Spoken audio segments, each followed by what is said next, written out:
Hello everyone, this is me Pratyush and this is your amazing channel cracking BSc. आज हम लोग पढ़ेंगे BSc fifth semester का topic exam paper 2022 का है। आज हम लोग बात करने जा रहे हैं क्वेश्चन नंबर 5 के ए पार्ट की। अच्छा, जो बच्चे इस वीडियो में नए हैं मैं उनको बता देता हूँ, हम लोग ने 1 से लेके 4 तक क्वेश्चन को फिनिश कर दिया है। आप लोग का काम इतना है कि प्लीज इसको अच्छे से लगाइएगा। तो हमारा पहला क्वेश्चन क्या है, 5 का ए पार्ट क्या कह रहा है, यहाँ पे ध्यान देते हैं। 5 के ए पार्ट में क्या कह रहा है, what is the Ruff method, Ruff's method. ध्यान देखते हैं, मैं इसको रफ मेथड इसलिए बोलता हूँ ताकि स्पेलिंग के लिए ध्यान रहे, ठीक है। What is Ruff's method in the study of carbohydrate chemistry. और वाकई में यार ये रफ मेथड ही है। पता नहीं इन लोगों को क्या सूझता है कि हमारे पास जो ग्लूकोज है C6H12O6, अभी सिर्फ बात करें ए ऐसे C6H12O6, वो कह रहे हैं एक बार चेन की लेंथनिंग होगी, मतलब चेन को एक बार बढ़ा देंगे, फिर एक बार मतलब C7 हो जाएगा, फिर जो हमारे पास ग्लूकोज है C6H12O6 उसमें से एक बार चेन कम कर देंगे तो C5 की चेन हो जाएगी। अब ये जो C5 की चेन हो रही है वही मेथड है रूप्स मेथड। तो पता नहीं ये सिर्फ बीएससी के लिए, मैं झूठ नहीं कहूंगा, ये सिर्फ बीएससी के लिए इंपॉर्टेंट है या आगे आप लोग एमएससी कर रहे हो या फिर आईटी जेई आप लोग को मतलब सॉरी आईटी जैम आप लोग को देना हो या फिर आप लोग को क्या कहते हैं नेट क्वालिफाई करना हो, तो उसके लिए थोड़ा बहुत इंपॉर्टेंट है। लेकिन बाकी असल क्लास 12 तक ये कहीं पे कुछ भी नहीं है। तो चलो और जल्दी से स्टार्ट करते हैं इसके आंसर नंबर 5 के ए पार्ट की। बुराई तो बहुत ज्यादा हो गई यार।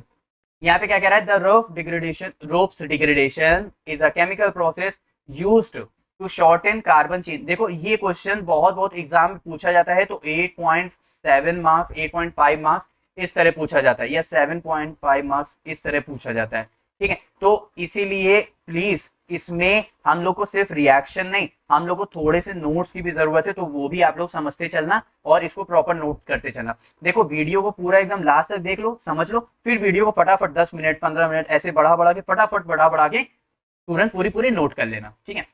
तो ये प्रोसेस जो है किसके लिए है, टू शॉर्टन कार्बन चेन, ठीक है, ऑफ अ मोनोसैकेराइड। अरे मोनोसैकेराइड यूनिट्स जिसमें क्या कहते हैं हमारे पास एक यूनिट होती है, तो वो हमारी या तो ग्लूकोज या तो हमारे पास एरेबिनोज या तो हमारे पास फ्रक्टोज मैनोज, तो वो सब है, ठीक है। वहां तक नहीं जाती, यहाँ पे बात करें ग्लूकोज की तो बात करेंगे ग्लूकोज की। तो glucose sugar with N aldehyde group, क्योंकि ये देखो एल्डिहाइड ग्रुप है ना CHO, बाय 1 कार्बन एटम, मतलब एक कार्बन एटम पे एल्डिहाइड ग्रुप पाया जाता है। तो क्या होगा रिएक्शन में वो देखते हैं। ये रहेगा मेरे पास ग्लूकोज और यहां से यहां पे पहुंच जाएगा एराबिनोज में, तो D glucose dextro rotatory clockwise, तो वैसे ही D arabinose dextro rotatory clockwise, तो ग्लूकोज से बनेगा एराबिनोज, ठीक है। तो इसको याद कैसे करेंगे, तो जी हाँ, मतलब जी हाँ होता है ना, तो वैसे ही जी हाँ, तो ए से एराबिनोज और जी से ग्लूकोज, तो इसको ऐसे याद, भाई देखो फालतू फालतू तरीके, लेकिन एग्जाम में ट्रिक ही काम आती है, तो इससे याद करना। अब कुछ की पॉइंट्स, ये रिएक्शन है, ठीक है, यहाँ से यहाँ तक पहुंचेंगे। ग्लूकोज का स्ट्रक्चर सबको बनाना नहीं आता है, तो एक बार ध्यान देते हैं कैसे बनेगा, ध्यान देना भाई। पहले कार्बन पे होता है एल्डिहाइड, ऐसे लिख लो, ठीक है, फिर इसको ऐसे बना दो, ठीक है। सबसे नीचे लिख दो एल्कोहल, एक बार एल्डिहाइड एक बार एल्कोहल। अब मैं याद कैसे करता हूं, क्योंकि पहले आता है एल्कोहल फिर आता है एल्डिहाइड, ठीक है, तो इसीलिए पहले एल्कोहल फिर एल्डिहाइड, नीचे से ऊपर जा रहे हैं। अब बीच में कितने कार्बन की चेन होगी, बीच में ग्लूकोज होती है 6 कार्बन C6, कितने कार्बन निकल गए, 2 तो बचेंगे, तो 1 2 3 4, ठीक है ठीक है। अब सब पे ओवेच चढ़ा दो, left hand side sorry right hand side ओवेच चढ़ा दो ओवेच, ओवेच चढ़ा दिया, ओवेच चढ़ा दिया, ओवेच चढ़ा दिया, ठीक है। बचा हुआ H राइट हैंड साइड चढ़ा दो, चढ़ा दिया चढ़ा दिया चढ़ा दिया। अब देखो मैंने ये वाली पोजीशन को छोड़ दिया है, तो इस पोजीशन पे लेफ्ट हैंड साइड आ जाएगा OH और राइट हैंड साइड आ जाएगा H। ये होता है हमारा स्ट्रक्चर ग्लूकोज का। अगर बहुत से बच्चे आप लोग इससे भी ध्यान रखते हो तो इससे भी ध्यान रख लो, जैसे CHO है, ठीक है, और यहाँ पे मैंने लिख दिया CH2OH, यहाँ पे मैंने क्या लिख दिया CH2OH। बीच में मैंने देखो कितने ले लिखे, देखो कितने H, देखो इसको मैं क्या लिख रहा हूँ, बीच में ध्यान देना, बीच में मैं क्या लिख रहा हूँ, बीच में मैं लिख रहा हूँ CHOH का होल 4।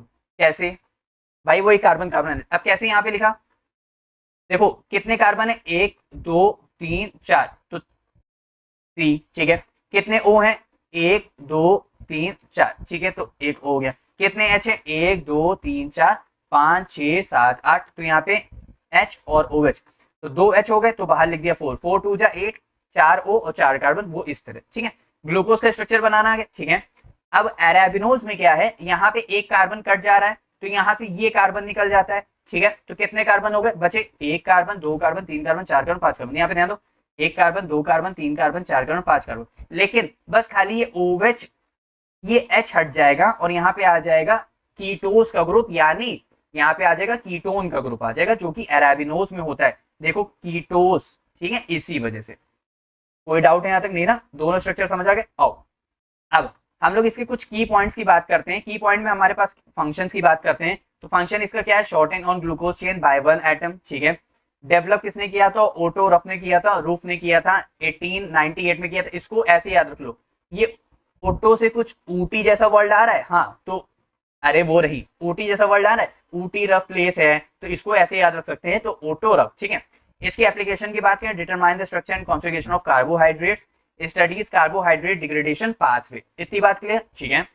अब आओ स्टेप बाय स्टेप देखते हैं, step of the roof degradation, ठीक है। अब यहाँ पे क्या बात कर रहे हैं? पहला क्या होगा? ऑक्सीडेशन। अच्छा एक बात बताओ, यहां से हमें ये हटाना है, ये कार्बन हटाना है, तो ये कार्बन और ऑक्सीजन है, तो कार्बन और ऑक्सीजन को हटाया कैसे जाए? तो इसीलिए क्या, अगर हम इसको CO2 में अगर कन्वर्ट कर दें तो CO2 गैस की तरह ये निकल जाएगा, ये पूरा का पूरा, ये पूरा पूरा CO2 गैस की तरह निकल जाएगा, 5 कार्बन की चेन हो जाएगी। अब CO2 बनाने के लिए अगर मैं इसको ऑक्सीडाइज कर दूं एल्डिहाइड का, ध्यान से समझना, देखो यहीं पे समझने वाली बात है, बच्चे यहीं पे फोकस खो देते हैं।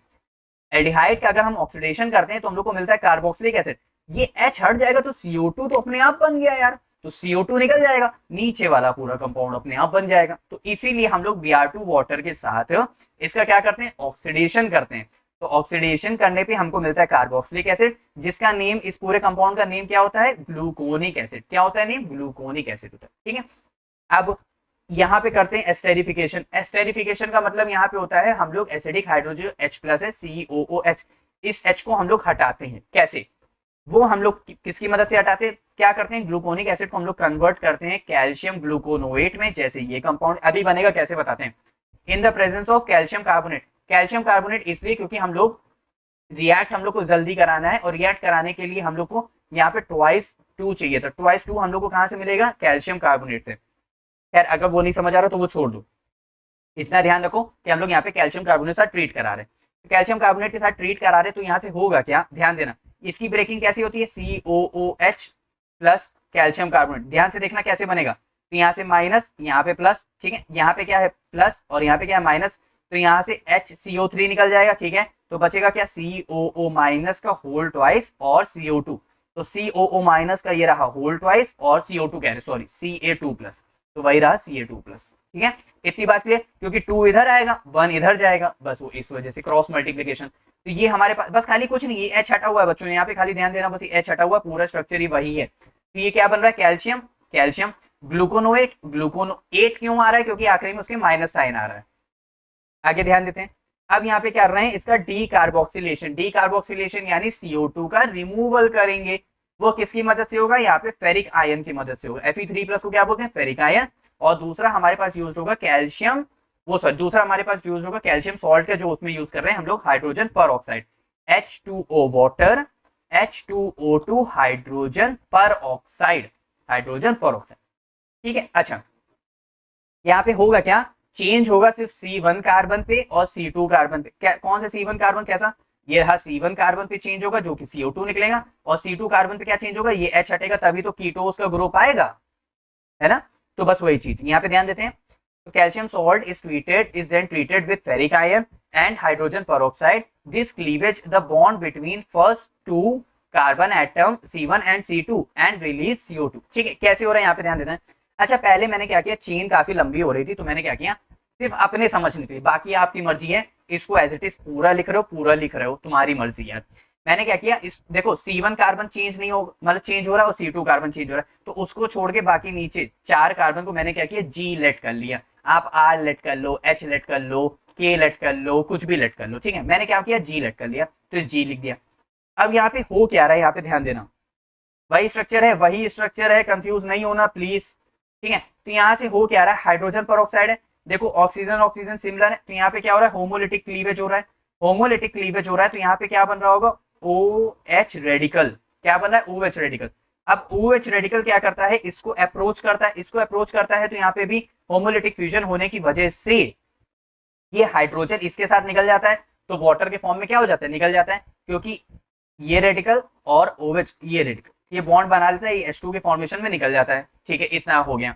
इसके बाद यहाँ पे क्या हो रहा है, ये ऑक्सीजन के पास क्या बचेगा, एक रेडिकल बचेगा। देखो ऑक्सीजन के पास एक रेडिकल बचा, बाकी पूरा कंपाउंड वैसे ही, बाकी पूरा कंपाउंड वैसे ही। अब यहाँ पे ध्यान देते हैं। अच्छा, हमको पता है एक नेगेटिव चार्ज में 2 इलेक्ट्रॉन्स होते हैं, एक नेगेटिव चार्ज में 2 इलेक्ट्रॉन्स होते हैं। ठीक है, मतलब 2 क्या होते हैं, रेडिकल्स होते हैं। ठीक है, अब एक ये है, एक Fe3+ है, तो एक रेडिकल Fe3+ एक इलेक्ट्रॉन ले लेता है, तो बन जाता है Fe2+, क्योंकि क्या हो गया, उसका रिडक्शन हो गया, उसने एक इलेक्ट्रॉन को गेन किया, तो इसलिए यहाँ पे क्या हो गया, Fe2+ में कन्वर्ट हुआ। जैसे ही Fe2+ में बच्चों कन्वर्ट होगा, तो ये भी क्या हो जाएगा, एक रेडिकल में कन्वर्ट हो जाएगा। क्या होगा, एक रेडिकल में कन्वर्ट। समझ आ रहा है ना भाई, इसने क्या किया, इसके पास 2 इलेक्ट्रॉन थे, तो इसने एक इलेक्ट्रॉन Fe को दे दिया, तो इसके पास एक रेडिकल बचा ना, एक बॉन्ड इसे ऐसे टूट गया, एक Fe के पास चला गया, तो एक रेडिकल बचा।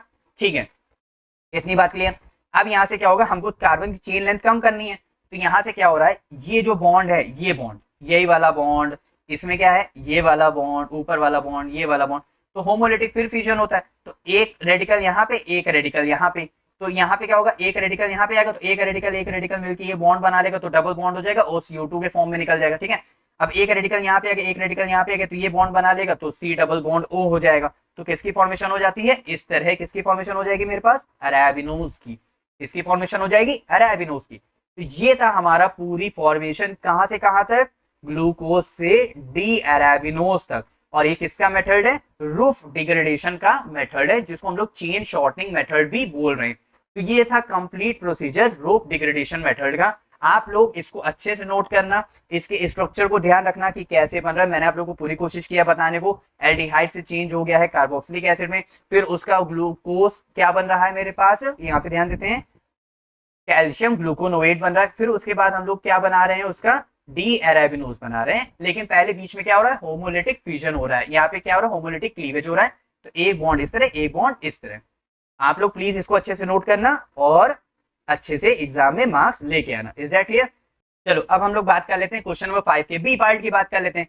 क्वेश्चन नंबर 5 के बी पार्ट में हम लोग को दिया हुआ था कि ये ग्लूकोज का स्ट्रक्चर, ठीक है, अभी मैंने आप लोग को बताया था ग्लूकोज का स्ट्रक्चर कैसे बनेगा, उसको ट्रीट कराने HCl के साथ, तो ए बताना क्या बनेगा। चाहो तो आप लोग स्ट्रक्चर डायरेक्ट याद कर लो, ये HCl के साथ ट्रीट कर रहा है, चाहो तो आप लोग डायरेक्ट याद कर लो कि बनेगा कैसे। यहाँ से बनता है लैबुलिनिक एसिड, क्या बनता है, लैबुलिनिक एसिड। ठीक है, अब ये ऑक्सीडाइज हो जाएगा CHO में, ठीक है, ऑक्सीडाइज हो गया।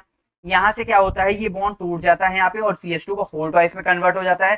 कीटोस ग्रुप जो हमारे पास सेकंड पोजीशन पे आता था, वो आता है अब हमारे पास, ध्यान दो, 1 कार्बन, 2 कार्बन, 3 कार्बन और चौथे कार्बन पे आ जाता है। ठीक है, और यहाँ पे बन जाता है CH3। तो इतना दिमाग पे जोर डालने की जरूरत नहीं, सिर्फ इसको चाहो तो अच्छे से याद कर लो। Is that clear?